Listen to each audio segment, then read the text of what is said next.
It's 4 p.m. We're really developing news. And the stories behind the headlines. This is Storycon. I'm Regina. I'm Edlin Gao. Some stories you're watching this Tuesday, October 28. Several senators have released their SALNs, or their statements of assets, liabilities, and net worth. Senator Rafi Tulfo and his wife topped the list as the richest at over 1 billion pesos in assets, followed by his brother, Senator Erwin Tulfo, with nearly 497 million pesos. Senators Rizzo Ontiveros and Chis Escudero declared the lowest net worths of almost 19 million pesos each. Those who have not yet made their SALNs public include Senators Amy Marcos, Alan Peter Cayetano, Bato de la Rosa, Jinggoy Estrada, Jinggoy Estrada, Bongo, Rodante Marcoleta, Camille Villar, and Mark Villar.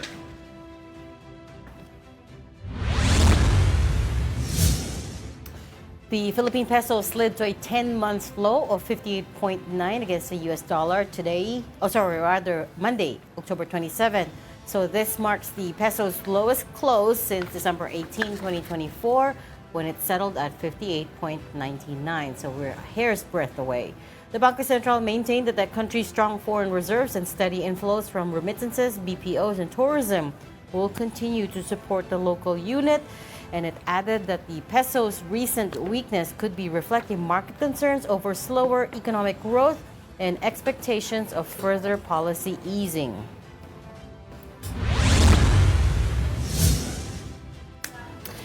Malacanang said that President Bongbong Marcos did not order a price freeze on basic goods, but instead directed the Department of Trade and Industry, or DTI, to just strictly monitor commodity prices.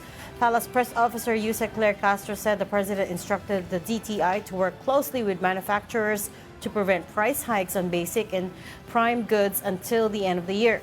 Castro emphasized that the policy is focused on monitoring and coordination, not on imposing a price freeze.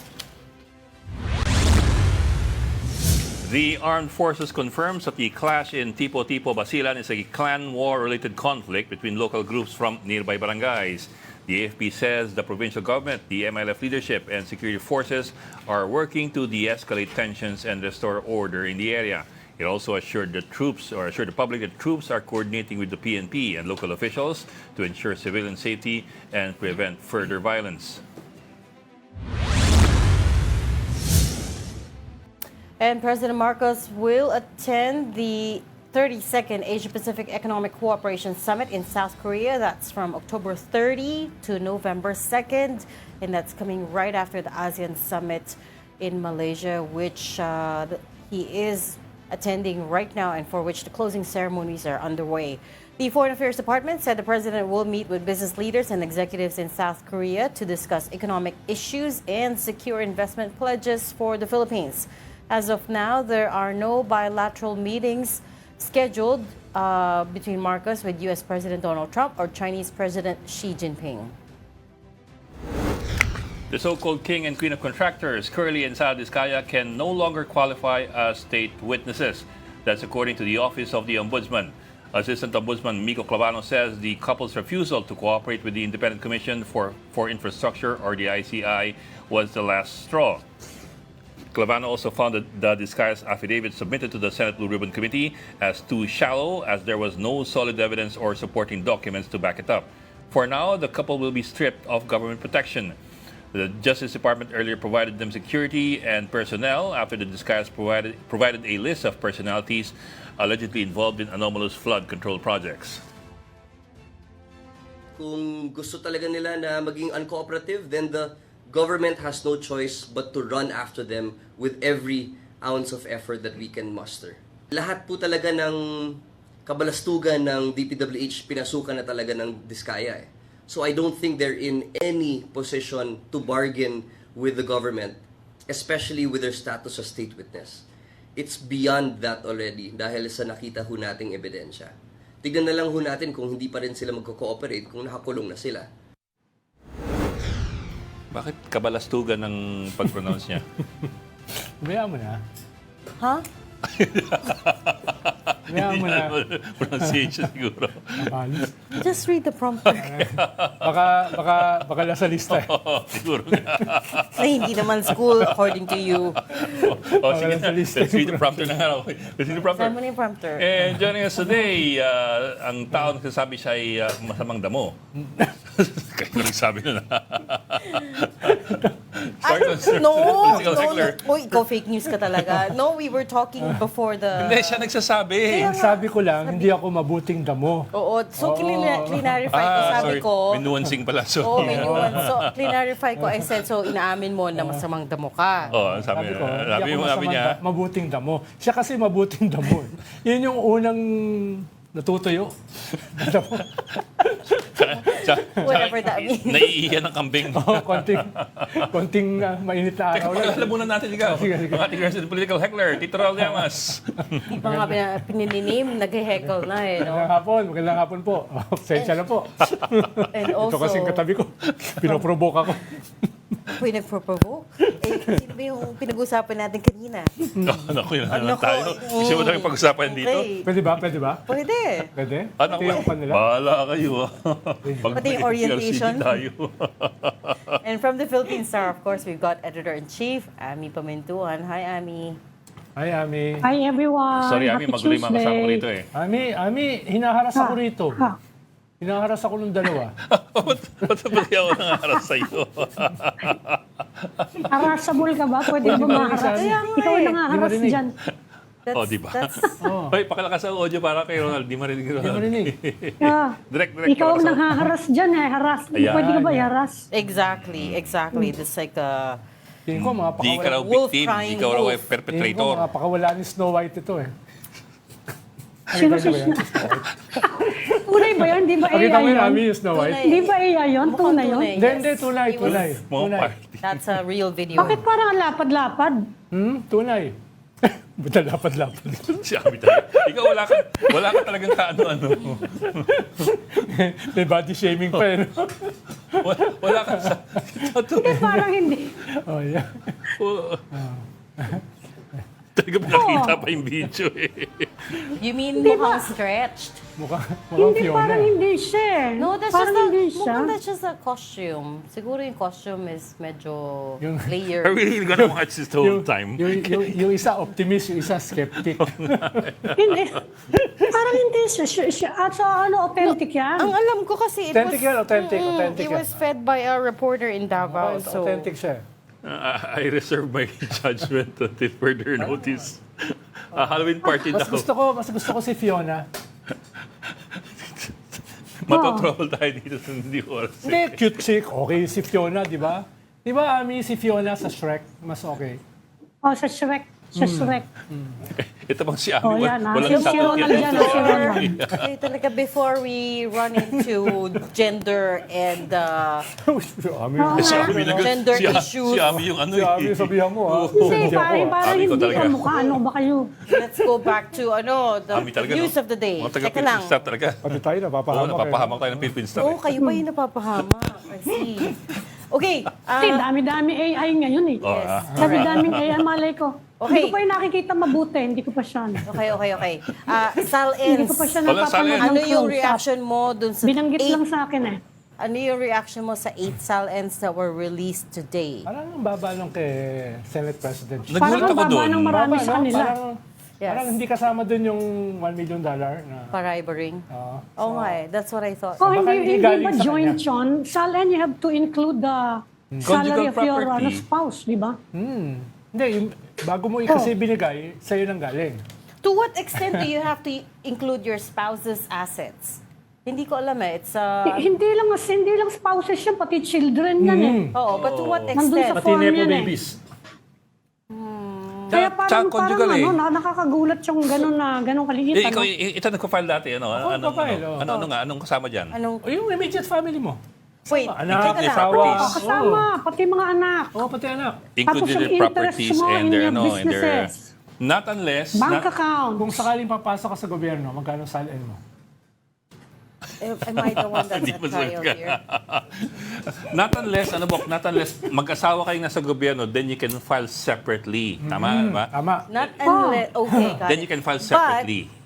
Does it matter na they signed the prenup? Doesn't matter, no? Kasi ibang topic yun eh. Hindi ko alam yung prenup, wala akong ganun eh. Well, hindi ka nagpapasign ng prenup, kaya pala eh. Mga that kotse explains a lang lot yun of eh. Yung ano, yung Bakit amount na kailangan ba yan. Yung mga Prenup. yung Baka si 18 Ed. million. No. Pero Tingin mo si Ed. Hindi. Posible, di ba? hindi rin yan. Posible.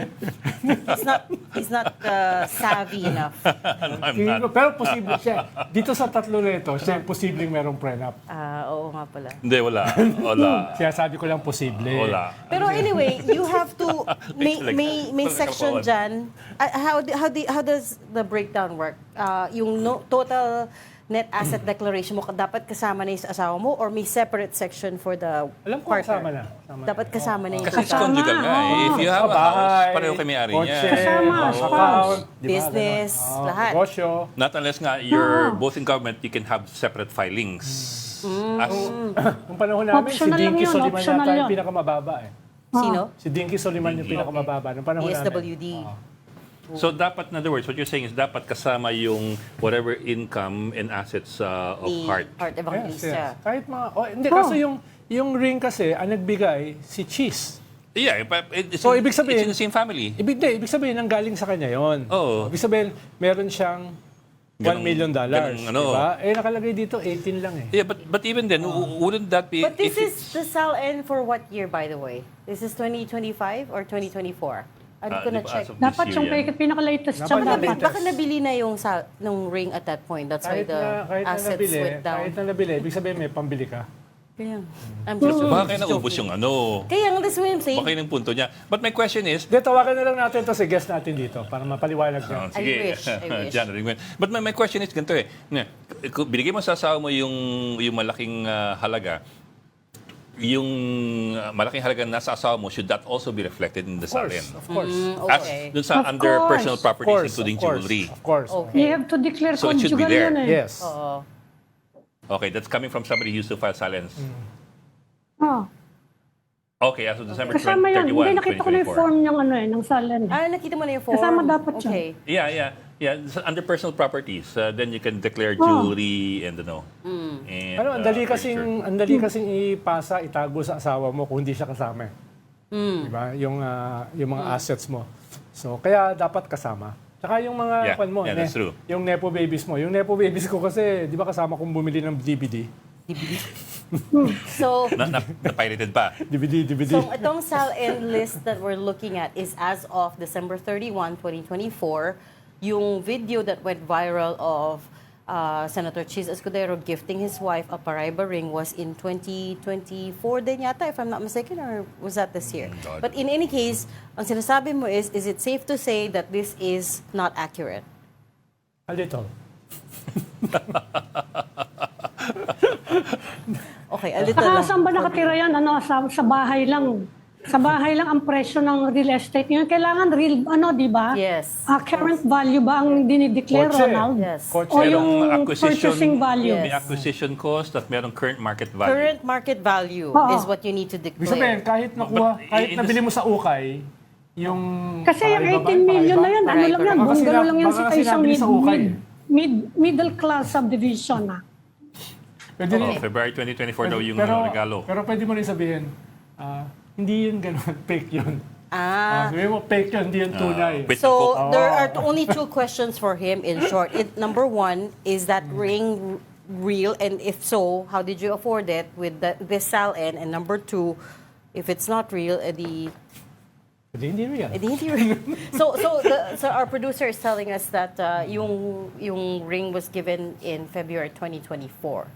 So If I dapat remember sakop correctly, ng- the SALN form you can download, it's downloadable eh, kahit sa CSC website eh.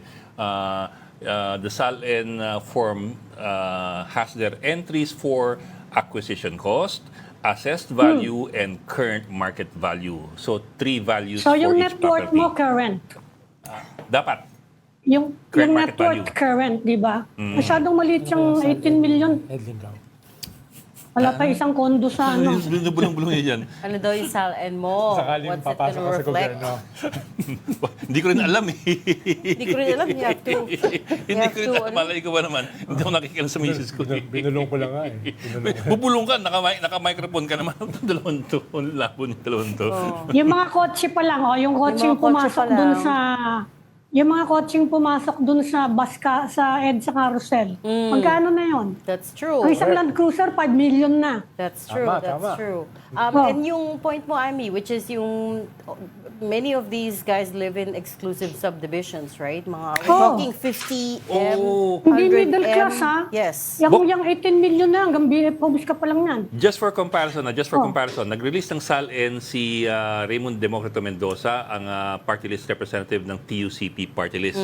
Ang kanyang SALN, ang kanyang assets declared are 35 million. 36 million. Mas mataas pa kay SP Escudero. Okay. Including 19 million in cash on hand and cash in bank.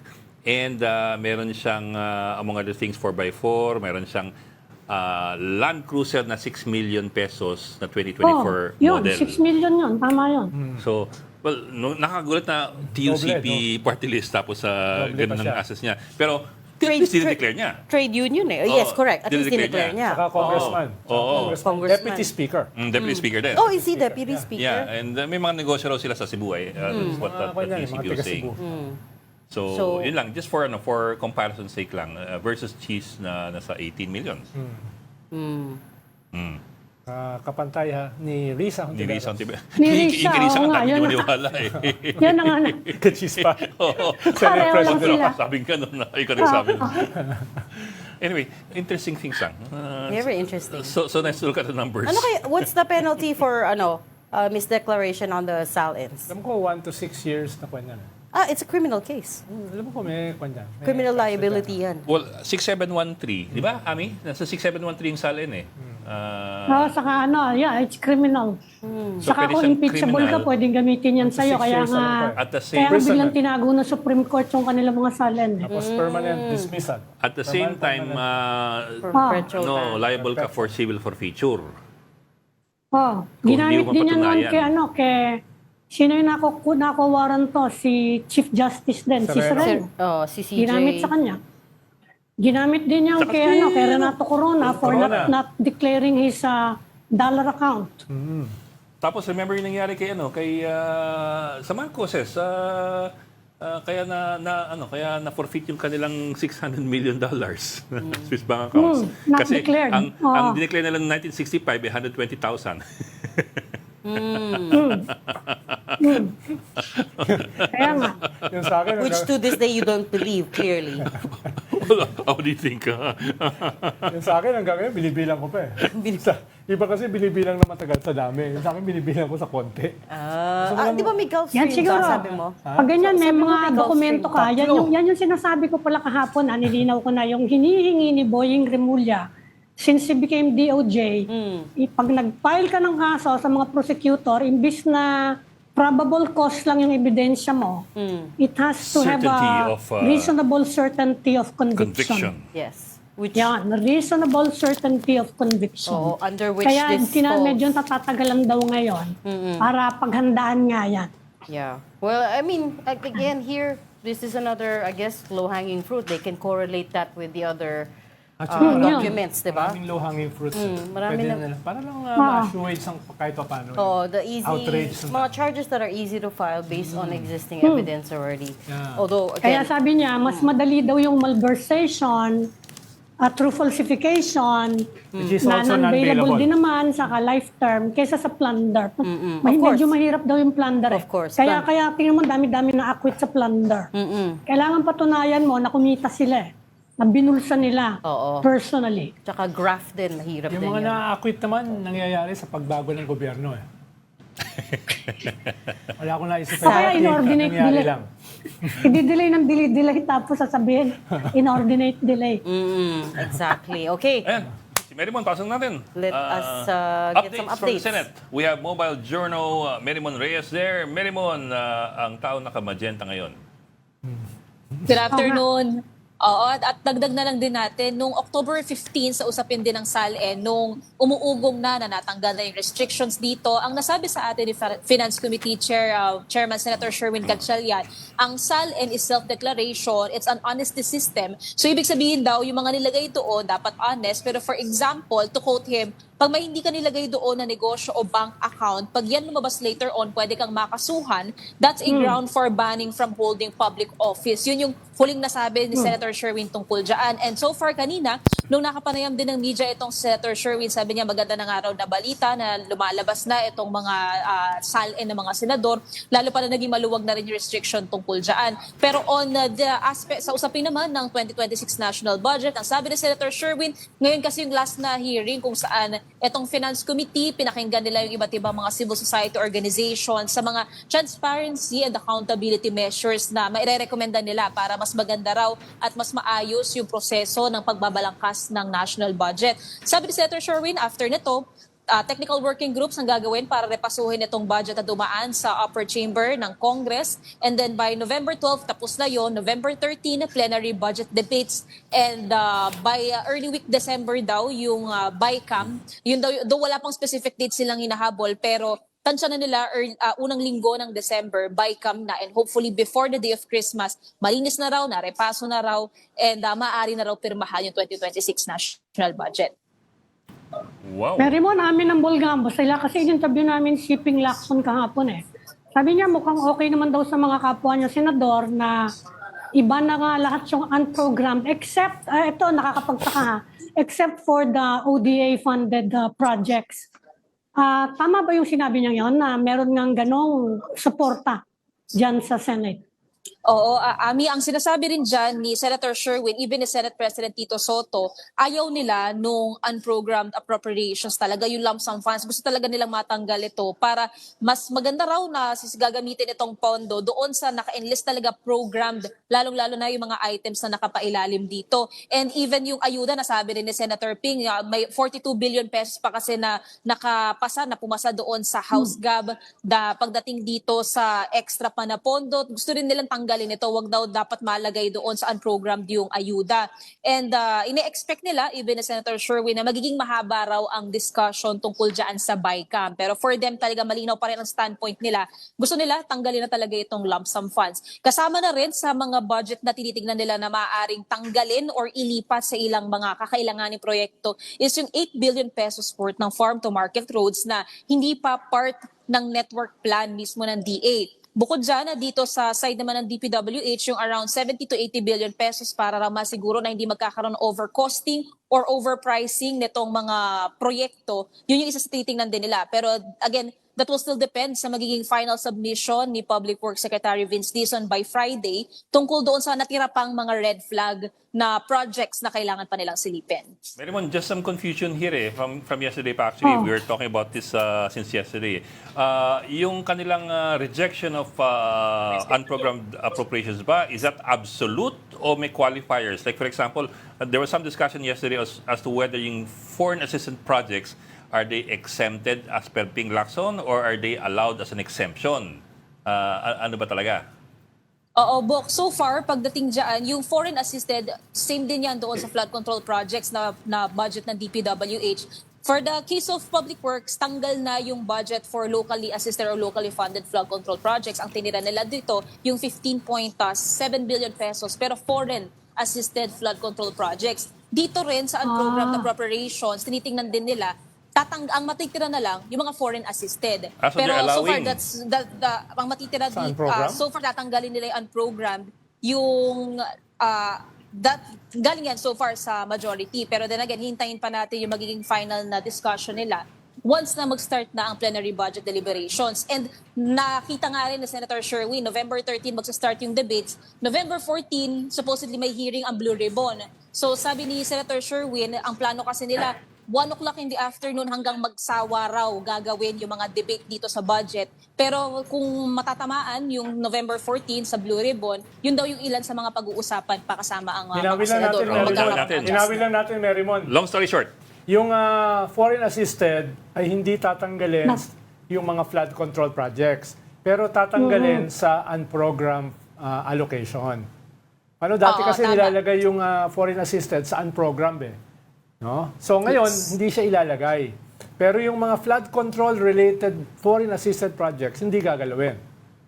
Yes, tama. Oo, ayaw nila. Kasi sure naman daw na walang makukulimbat from foreign assisted So, na mga project, yung budget So, daw So dito. programmed na siya. Program siya Program eh. na siya o Kaya unprogram pa rin siya? Yung FAP FAP.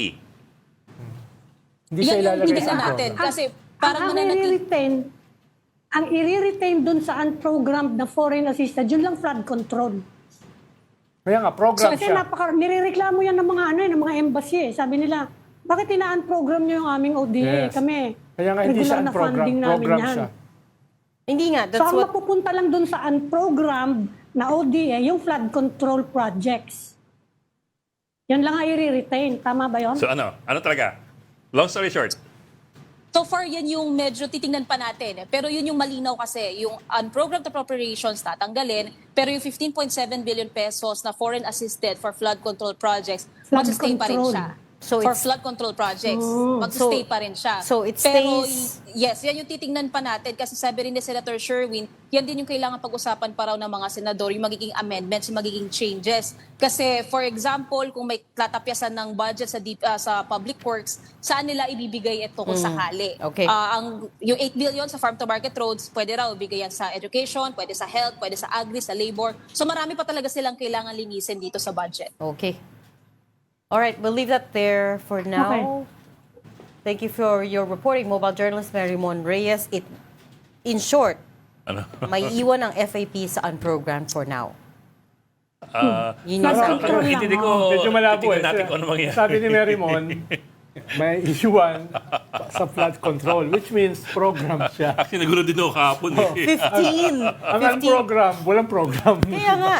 Ito kasi flood control eh. Kasi remember, the problem started when they moved the FAPs, the foreign assisted projects, to unprogrammed. Dati kasi programmed yun. So doon nagkagulo. So what we're trying to find So, out ang now. ititira nila, yung flood, kasi gusto nilang tanggalin lahat ng flood control. Karamihan doon sa Sinasabi, flood control, di ba? I-hold. Yes. Yung foreign Ang assisted na i-retain nila, flood yun lang ang control is pagkaintindi ko. retained. Ang i-retain nila, pero unprogrammed. Yung Alam mo, flood para simple, control na itin natin foreign kung gagawin nila. assisted. Okay. Yun lang. Okay. Parang flood control pero unprogram. Intindi ko. Para simple, natin ang gagawin nila. Anyways, we have to go on a break. You're watching Storycon on One News. Please stay with us. We'll be right back with a guest. Nakalahati na pala tayo. This is the Story Conference Group or the Storycon Group.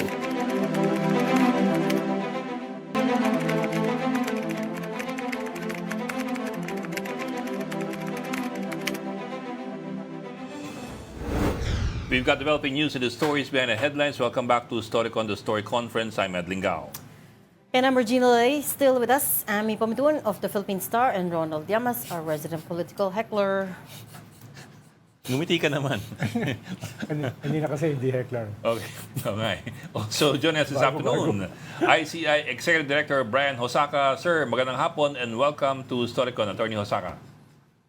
Yes, magandang hapon po, Ed, Amy, Regina, and Ronald. Good Hapon, afternoon, Attorney. sir. Thank you for joining us, sir. Finally, we have you. Sir, Finally. we understand na naglabas ng subpoena ang ICI for Zaldy Co. I think it's the second subpoena that you released, but the first subpoena didn't work. I mean, he still hasn't appeared.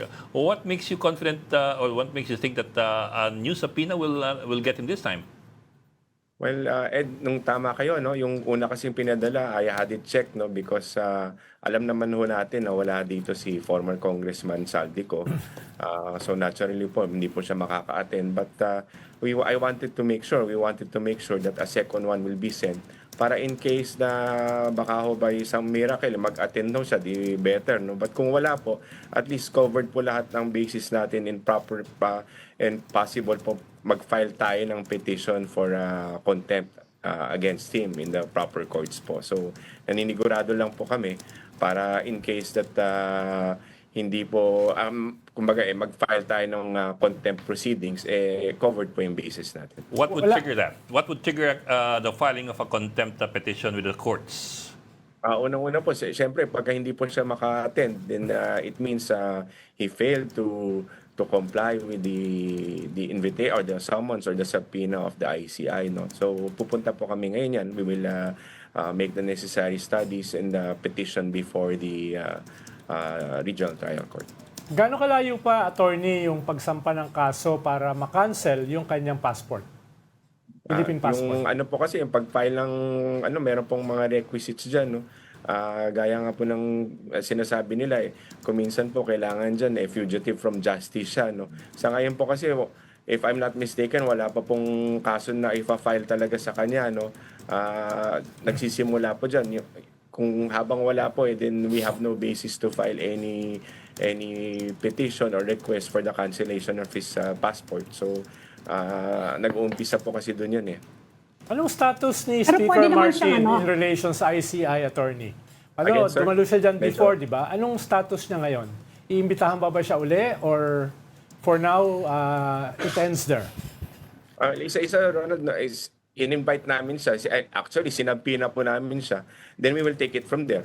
Kung hindi pa rin po siya mag-attend, then sabi nga gaya nga po na sinabi ko, then we will look for legal remedies such as probably filing a contempt proceedings against him, which is basically hindi po siya sumunod sa subpoena namin. So, yun muna po yung tinitingnan namin. Sir, he's asking about Speaker Romualdez. Attorney, not I was Zaldy asking Co. about Speaker Martin Romualdez.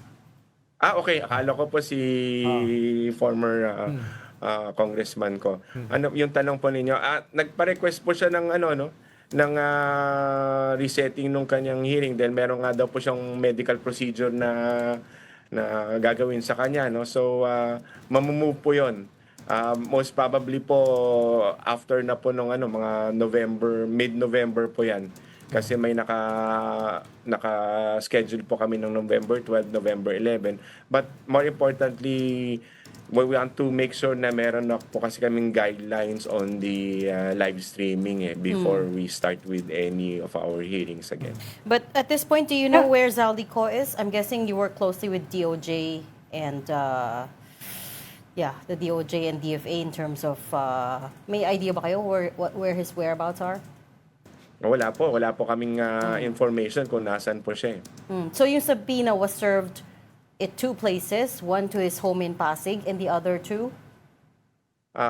In Pasig and yung isa po sa address niya po sa Bicol. Last known address pong sinusundan namin. Okay. And it was At attorney, paano kung ganyang mga hindi sumisipot? Can you still proceed with the preliminary investigation kung sakasakali? Can you recommend, halimbawa, sa DOJ, sige ito, merong ganitong posibleng kaso, can they proceed kahit wala?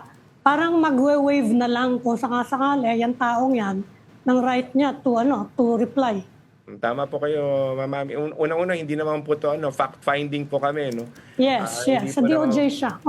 Kung kumbaga po, on our part po, ang gagawin lang po namin is kakaalap po kami ng mga information, tsaka ng mga facts, at tsaka ng mga ebidensya po. And from there, we will make our necessary recommendation and referral to the Office of Ombudsman. So, pwede pong tumuloy yung sa amin. Kung hindi man pumunta yung mga aming resource persons, we will proceed with whatever evidence that we have para po eventually masampahan ng ombudsman itong mga taong responsible for this mess po against these individuals po, no? Kasi pwede nyo namang gamitin, di ba? May mga testimony na against him In fact, medyo mabibigat na yung mga akusasyon sa kanya So pwede nyo i-recommenda yun, di ba? Either to the DOJ or to the Ombudsman. Sinasabi siya, kung ayaw niya sumagot, anong magagawa natin? Pero pwedeng mag-proceed yung case sa kanya. Magpo-proceed po kami kung regardless kung mag-appear man sila or hindi po. We're talking of any resource person ho dito, no? Kung hindi po sila pumunta, kung as long as meron po kaming sufficient evidence at saka mga testimonies. Kasi hindi lang po nakasalalay sa testimony ng isa. No? We want to verify, we want to cross-check, we want to see kung ano po yung mga iba nating ebidensya. Now, once we have a substantial basis to make our recommendations sa Office of the Ombudsman, gagawin po namin yun. Attorney, at tanong ko lang dahil sabi nyo nga may nagsasubpoena kayo. Usually kasi ang subpoena nakadikit sa powers na mag-contempt. May powers bang ICI na i-contempt itong mga hindi susunod sa subpoena? Maganda po na tanong niyan, Ronald, no? Kasi under the EO 94, wala po kaming contempt powers. isa nga po yan sa mga tinatanong sa amin, paano po mangyayari yun. But we're working with what we have. Gaya nga po ng nabanggit ni former retired Senior Associate Justice Tony Carpio, nabanggit niya po yun, and I kind of agree with him, that the powers given to the ICI is the, kumbaga, maximum powers already that can be given through an executive order. So we're making with what we have po. Ginagawa po talaga namin yung makakaya namin despite of our limitations to deliver our mandate. Alam naman po namin kung ano yung hinihiling ng mga taong bayan. Kami rin naman po dito we're appalled, medyo hindi rin po kami masaya sa nangyayari to, but because of our current limitations, we're just asking more time kasi po nag-start talaga kami from zero. Wala pa kaming machinery, wala pa kaming infrastructure, no, kumbaga, wala pa kaming staffing pattern to be able to deliver the mandate, no, fully. But hopefully po, pagka meron na po yan, tutuloy-tuloy, mas bibilis yung pagre-refer namin sa Office of the Ombudsman or wherever po pwede namin masabit yung aming referrals. Follow-up question lang, attorney, ay merong bill kasi sa Congress para bigyan kayo ng contempt powers, etc. Yan ba ay dineklara na ng Presidente as a priority bill? Ikalawa, ay ang alam ko, wala pa kayong budget eh. Meron kayong sinubmit sa DBM na 40 million. Ano na status nun? Dahil ang hirap namang magtrabaho kayo na full-blown nang wala kayong budget. Humingi ba kayo ng pondo pansamantala sa intelligence fund ng Presidente? So sa ngayon po yung staffing po namin puro volunteers pa po dito, no. Wala pa ho kaming pondo. So we're waiting. We've completed all our requirements, so to speak, no, yung mga ano ba yung ilan ng kailangan namin na staff to be able to do this, no, to deliver the mandate. At the same time, naka-base rin po doon yung aming budget, no. So ang intindi ko po, kukunin po to sa contingent funds po, no. Kasi po sa ngayon po wala naman po kaming maisambit na budget namin in time for 2025, at the same time po for the next year 2026. So yun po yung dilemma namin, but we've complied. Hinihintay na lang po namin kung kailan maaprubahan po. Sir, don't you find that funny that you've been in existence, you've been working for around a month already, without a budget, without a proper staffing? So I'm wondering what kind of support you're getting from Malacanang, which created you in the first place. And actually, is that contingent budget of the President, of the OP? Just to clarify.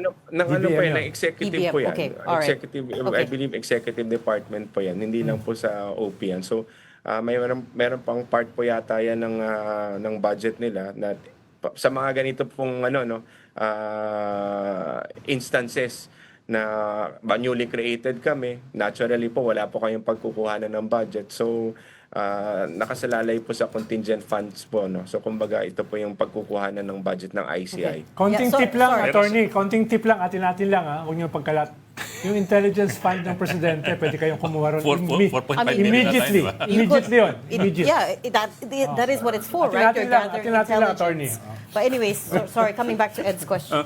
Pero sir, ingay, it's hard to imagine, hindi kayo sumulpot basta-basta na lang on your own.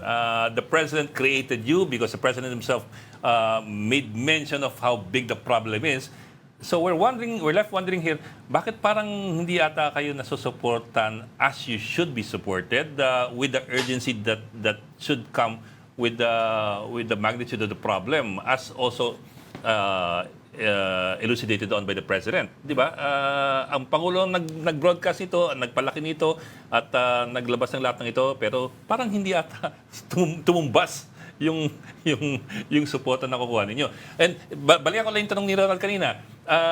May timid na ho ba kayo kung na-certify na as urgent yung bill sa Kongreso para bigyan kayo ng kapangyarihan? Kasi kung wala kayong kapangyarihan... IPC yun iba yun eh. Oo, baka. They want to create an independent, ewan ko kung parehong body yan. independent commission na iba Yeah, yun. there's a People's Commission Yung din eh. kay Kiko yun. Iba yun, iba yun. But there's People's also Commission. a proposal to give the ICI Contempt powers. itself Bigger powers. subpoena powers and contempt powers. I think that's different from the People's Yes, Commission pa. okay ba yun? So, Wala yat- ayun po, walang- any word on that, on whether the President is actually pushing for more powers for your commission? Yung dalawang punto po, yung susuporta mo na muna sinabi ninyo kanina no, before we went to the IPC. No. Ang ginawa po kasi ngayon, meron po mga tumutulong sa amin na mga agencies, one of which is the Public Attorney's Office kasi po nangangailangan kami ng mga Wow. abogado. So in the meantime po, meron po silang pinadala sa amin na mga lawyers to help us out, no? Which is very good po kasi nakakatuwa naman po dahil any help that we can get is welcome, no? Kasi nga po kokonti po kami dito to start with, but mabuti na lang po nagpadala rin po ang PAO and they've been helping us with the case build up. So on that basis po nagsisimula na po yung pagtutulungan ng ibang agencies. In fact, we've come up with the TWG on not only for prosecution but restitution po, no. Ito yung mga administrative remedies na pwede namin makuha na medyo in a bit would be faster. Now second po yung sa IPC po, no. Yung IPC po, I think that's in the Senate right now. Hindi ko lang po alam kung sa lower house or sa Kongreso sa House of Representatives meron pong similar bill or panukala po na nandoon. Pero nga sir, IPC is a different body Animal. altogether ata eh. Any word on whether the President is working to give your body any power to hold in contempt? Kailaila Dilima yata yung bill na yun. Ayun, di Oo, iba promoted yun it eh. earlier eh. Wala Sa po House akong, yun. baka lang po meron, but factual po, wala po akong alam po kung meron po talaga. Isa pang linawin ko lang, attorney, may report kasi ngayon from Antonio Trillanes na sinomo niyo raw si Senator Bongo pero meron yata mga conditions siyang sineset to appear. Tama ba yon? Parang naglabas kayo ng statement, attorney, na hindi yun invitation totoo. na ipadadala po kay Senator Bongo po.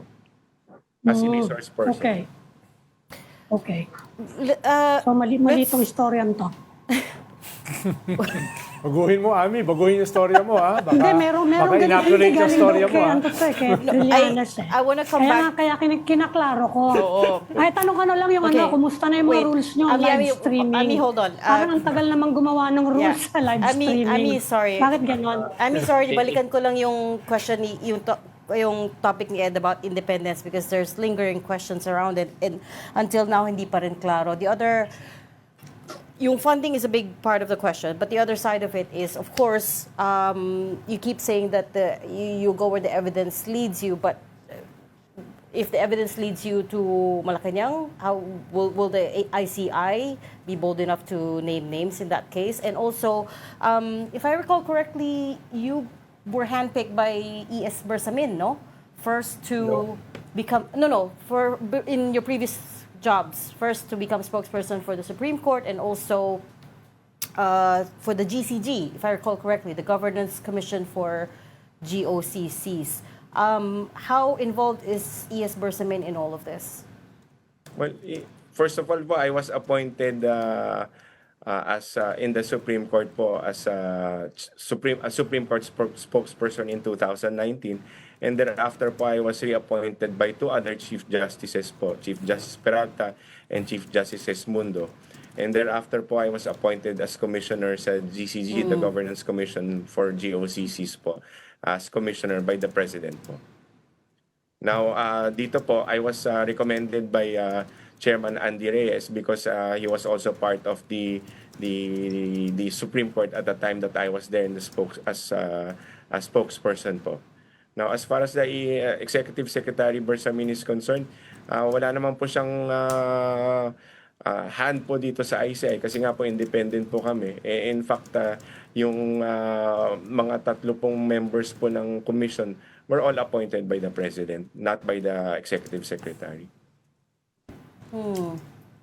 Pero sir, di ba, this is the same office. It's the same office. That's where I think a lot of the confusion comes from. It's the same office. So basically, you guys were all handpicked. You were appointed. but then you were not given the resources to run the commission properly? Because we had a Yusek Claire Castro here a few weeks ago as well. We're trying to Can I just understand. comment on that, on the fact of appointment by the president? Because the appointment, based on the executive order, the appointment would be coming from the president. And it was my explanation na hindi naman po lahat ng mga ina-appoint, doesn't mean na porket in-appoint pa ng presidente, magiging hindi na po independent yung komisyon or yung any government agencies. Under our constitution po, mga huwes po natin, mga justices po natin, chief justice po, are appointed by the president, and doesn't mean that they're not independent. In fact, they're mandated, they're supposed to be independent, together with the other constitutional bodies, such as the COA, the COMELEC, the Civil Service Commission, and even the Ombudsman. Hindi po nakasalalay naman ang pagiging independent ng isang commission po, isang agency, dahil lang po sila ay in-appoint ng presidente. Nakasalalay po yan sa karakter po ng mga taong in-appoint dyan po. That's true, sir. And that's a very good point, sir. But I think what Reg is pointing out is, of course, like many other independent bodies and commissions, you were appointed by the president. Unfortunately, hindi pa kayo binibigyan ng suporta to be independent on your own. So kailangan po kayo nakasandal pa at this point with somebody else. Kasi wala Relying kayong on other staffing, wala po agencies. kayong budget. So far, unlike the other agencies that are independent by law, meron silang budget.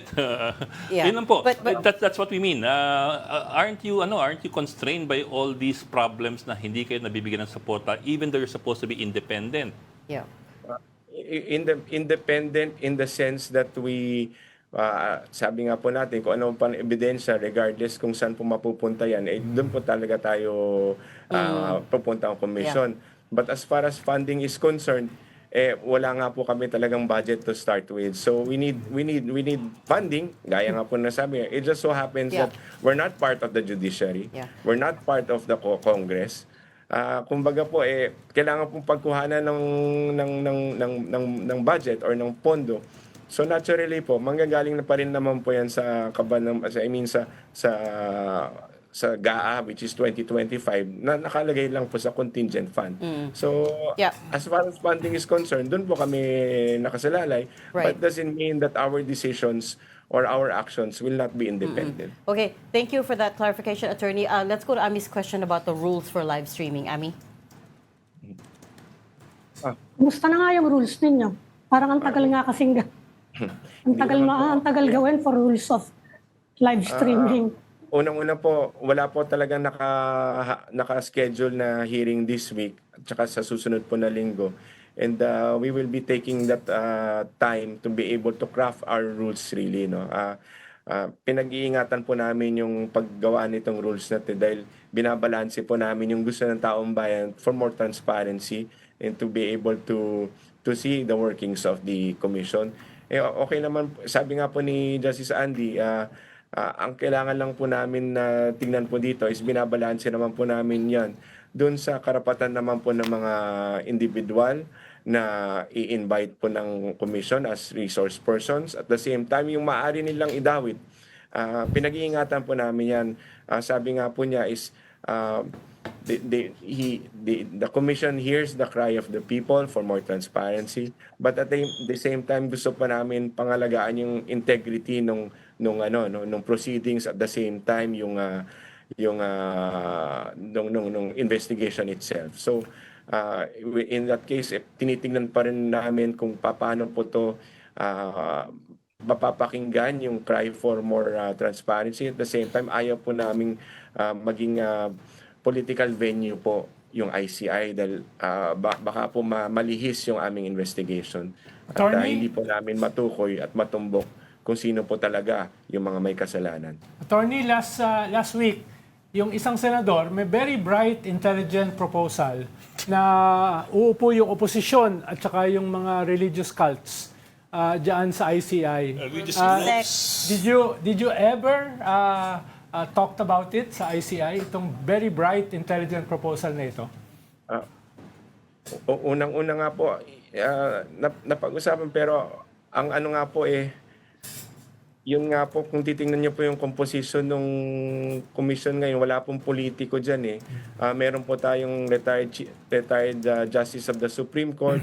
You have a former Secretary of the DPWH who was who performed very well, who cleaned up the DPWH. At the same time, we have a technocrat in the person of Commissioner Fado. Kung titingnan niyo ho, wala pong mga politiko dyan eh. Yan nga ho yung pine-prevent namin. Because once magkaroon po tayo ng politiko inside the commission or as a member of the commission, baka nga po hindi na po independent talaga yan. So as far as we are concerned, ideal na po ang composition ng commission. At what point did you decide to open up the hearings? I'm just curious because we were pushing for weeks, civil society groups were pushing for weeks, pero for a long time the ICI was saying, no, you don't want to politicize it, exactly what you're saying now. And then suddenly, one day, things change. What was the tipping point? Or sino nagsabi to open it up? Wala naman pong tipping point dyan. Probably, it was just the decision of the commission to heed the cry of the people, but at the same time in the statement of Justice and Chairman Andres Reyes, he mentioned that we have to craft the rules first. So yan po yung tinitingnan, yung gagawin namin. That's our priority right now. Maasahan ba ng mga tao parang sa Senate yan or sa House, for example, yung pagla-live stream nyo? Ilang naman tinatanong ng mga tao, yun ang inaasahan nila. Hindi ko pa masasagot yan kasi until the rules are eventually approved by the commission, dun po namin mapakita kung ano po yung magiging patakaran as far as the hearing of the ICI is concerned. What about the previous hearings, attorney? Is there a plan to release, I don't know, transcripts, executive summaries, or... Kasama po yan doon sa that will be part of the rules that will be crafted by the commission and approved eventually. Okay, so you are considering that as well, not just future hearings, but the hearings that you've already conducted. I mean, that will be part po kung isasama nila yan or hindi po doon sa rules and procedures on live streaming. No, I mean that's for the live stream. Pero what about the previous hearings that you've already conducted? Kahit hindi, even if you don't release the recordings, is there discussions around releasing transcripts or summaries or whatever? That will also be part of the rules and regulations to be approved by the commission. Okay. So Pinag-uusapan Kasama po okay, yun. so you are discussing it. Okay. Yes. Kasi po narinig rin po namin yung mga request nga po kasi tinatanong nga paano yung mga previous so that will be tackled also by the commission. So good. Okay. Wala pa nag-request doon sa mga ninyo? Yung mga dating in-interview nyo, walang nag-request na wag nyo na ma-release yung mga transcript. Kasi may mga kumakalat na may nagsigawan daw, meron mga ganon. Wala naman pong ganon mga request. At the same time, yung mga sinasabi po nagsigawan, mga nagwawala po. I mean, wala pong ganyan na pangyayari. Okay. Orderly yung proceedings dito sa ICI. Tahimik po, no fanfare. Kasi po maliit lang po yung aming hearing room and it can only accommodate so much. But kumbaga we maintain formality and order po in our proceedings po. Wala pong ganyan na mga nangyayari na Parang hindi mo ma-imagine si Senator Mark Villar na nagwawala at saka unhinged. Well, that's one incident. Ayan na, si Heckler nagsabi niyan. That's one incident. Parang hindi mo ma-imagine, di ba? That's one incident we heard about. But the other thing that we know for a fact is nag-walk out yung contractor si Sara and Curly Discaya. Correct? According to Justice Secretary, Ombudsman. Hindi naman sila nag-walk out. They just said that they will no longer be cooperating or cooperating with the ICI. Lumabas lang, tapos hindi na bumalik. Sabi ni Ombudsman Remulla, di ba? That they walked out? Yung walk out kasi, anyway. magtataob ka na lamesa, tapos alis ka. I don't know what kind of walk out. Okay, but unfortunately, we've run out of time. We'd love to talk to you more, so we'll have you back on the show. Yes, sir. We'd like to have you back. Yeah, salamat, attorney. Sana hindi ka ma-discourage na umulit. In spite, despite. Maraming salamat to sa pag-imbita niyo sa akin. I hope you continue po yung pagmamatsyag natin dito kasi we need people like you po to keep us going dito po sa ICI. Salamat, Thank you. Attorney. Thank you, ICI Attorney. Executive Maraming Director, salamat po. Attorney Maraming Brian salamat. Hosaka. Thank you, sir. Thanks for your time. That is all the time. Pagtataob ng lamesa, nalalaman mo. Ganun ang walkout. Tataob mo. No, there's no... Kailangan kasi ang walkout, magmamarka yung pag-alis mo. Oh, Hindi yung tahimik ka lang. Basta tumayo kasi baka may CR ka lang. Okay. Hindi nag-may I go out. At least ganun ako mag-walkout. Baka nag-may go out lang. Thank At you least for... ganun ako mag-walkout. Taob ang lamesa. Thanks for joining Storycon today. Ami Pominton, Editor-Chief of the Philippine Star. Ronald Llamas, a resident political pundit. Join us again tomorrow 4 p.m. for Storycon. I'm Regina Malay. That's the prompter eh. I'm Ed Lingao. Kapatid, we are one news, all sides all the time. This is the Story Conference Group or the Storycon Group.